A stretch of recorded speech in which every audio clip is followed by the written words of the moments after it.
जम्मू कश्मीर की पूर्व मुख्यमंत्री और पीडीपी की अध्यक्षा महबूबा मुफ्ती ने एक कहा है कि वो उस कश्मीरी पंडित परिवार से मिलने के लिए बड़गाम जाना चाहती थी, अपनी संवेदनाएं उनके साथ शेयर करना चाहती थी, लेकिन उन्हें हाउस अरेस्ट कर दिया गया है। उन्होंने ये कहा ट्वीट करके कि मुझे हाउस अरेस्ट कर दिया गया है क्योंकि ये फैक्ट कि कश्मीरी मुस्लिम्स और कश्मीरी पंडित से एक दूसरे के दर्द के साथ एम्पथाइज कर सकते हैं, ये इनके विशेष कम्युनल नैरेटिव में फिट नहीं बैठता। अभी किनके विशेष कम्युनल नैरेटिव की बात कर रही थी वो उन्होंने स्पेसिफाई नहीं किया है, लेकिन उन्होंने ये कहा कि मैं चाहती थी कि मैं बड़गाम जाकर कश्मीरी पंडित जो प्रोटेस्ट कर रहे हैं उनके साथ अपनी सॉलिडारिटी पेश करती और गवर्नमेंट ऑफ इंडिया का जो फेलियर है उन्हें प्रोटेक्ट करने का उसको लेकर उनसे बात करती, लेकिन मुझे हाउस अरेस्ट कर दिया गया है।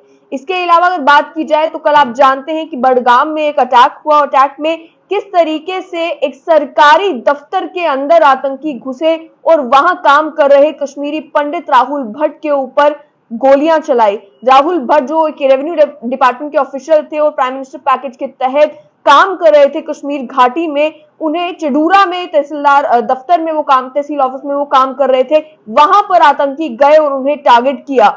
इस केस में बताया जा रहा है कि 2 आतंकी शामिल हैं और अलग अलग जगह से अलग अलग बयान तो जरूर आ रहे हैं, लेकिन कश्मीर घाटी में प्रोटेस्ट हो रहा है और कश्मीरी पंडित समुदाय के लोग प्रोटेस्ट करके कह रहे हैं कि अगर हमारी प्रोटेक्शन नहीं की जाती है तो हम सभी अपनी नौकरियों से इस्तीफा दे देंगे। यानी कि प्रधानमंत्री, भारतीय जनता पार्टी, गृह मंत्री अमित शाह सभी के नाम के नारे लगे और प्रोटेक्शन सीख की गई कि हमें प्रोटेक्ट किया जाए, वरना बेहतर है कि हम यहां से इस्तीफा दे दें ताकि हम अपनी जान तो कम से कम बचा पाए। पुलिस ने ये कहा कि डिमॉन्स्ट्रेशन काजीगुंड, पुलवामा, बड़गाम, गांदरबल और बारामूला डिस्ट्रिक्ट में हो रहे हैं। ये जो अटैक राहुल भट्ट के ऊपर हुआ, ये निंदनीय अटैक जब इसके फैक्ट्स देखने को मिलते हैं तो मालूम ये चलता है कि किस तरीके से एक तहसील दफ्तर के अंदर जाकर आतंकियों ने राहुल भट्ट को टारगेट किया है। पॉलिटिकल पार्टीज जितनी भी हैं उन सभी की स्टेटमेंट्स आई, पीडीपी हो, नेशनल कॉन्फ्रेंस हो, पीपल्स कॉन्फ्रेंस हो या भारतीय जनता पार्टी हो, सभी ने इन किलिंग्स को कंडेम किया। जम्मू कश्मीर पुलिस ने बताया डिटेल्स में कि किस तरीके से जब उनके ऊपर अटैक किया गया उसके बाद राहुल भट्ट को अस्पताल शिफ्ट किया गया, लेकिन एसएमएचएस हॉस्पिटल पहुंचने के बाद ही उनकी इंजरीज इतनी ज्यादा थी कि वो बच नहीं पाए।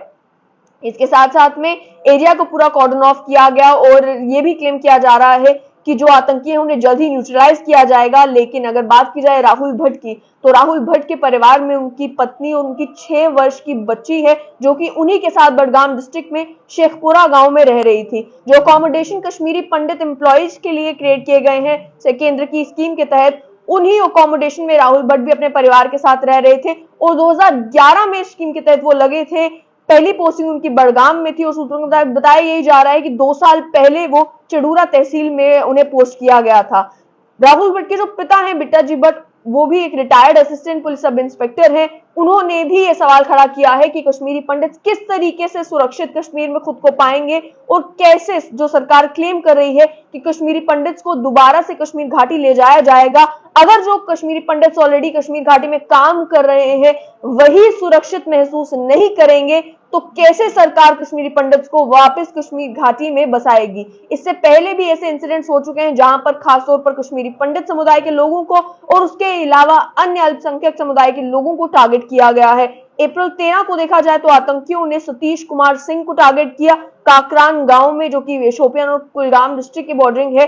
वहां पर बताया गया कि वहां पर 7 दशकों से उनका परिवार रह रहा था, उन्हें टारगेट किया गया। उससे पहले अगर देखा जाए तो अप्रैल 4 को एक और कश्मीरी पंडित बालकृष्ण भट्ट के ऊपर हमला किया आतंकियों ने। वो अपने मेडिकल शॉप के अंदर थे जिस समय उनके ऊपर हमला किया गया शोपियां के छोटीगाम गांव में। उसके अलावा भी अगर देखा जाए तो पिछले साल अक्टूबर के महीने से लगातार सिविलियंस को आतंकी टारगेट कर रहे हैं। उसके अलावा कश्मीरी पंडित समुदाय के लोगों को आतंकियों ने टारगेट किया। कल जो हमला हुआ उसको लेकर पीडीपी की अध्यक्षा महबूबा मुफ्ती ने कहा कि हम ऐसे ग्रूसम एक्ट को कंडेम करते हैं जहां पर एक कश्मीरी पंडित लड़का राहुल भट्ट का मर्डर हुआ है चडूरा में, एक और जिंदगी खत्म हो गई, एक और परिवार डेवस्टेटेड है। मेरा दिल उन लोगों के लिए पसीजता है जो गरीब फैमिली है। और ये जो फॉल्स क्लेम है नॉर्मैलिटी का कश्मीर को उसका जो है पर्दाफाश करता है। उसके अलावा नेशनल कॉन्फ्रेंस के वाइस प्रेसिडेंट और पूर्व मुख्यमंत्री उमर अब्दुल्ला ने भी ये कहा कि मैं ये मर्डरस मिलिटेंट अटैक जो राहुल भट्ट पर हुआ है उसे कंडेम करता हूं। मेरी हार्टफुल कंडोलेंसेस है राहुल के परिवार के साथ।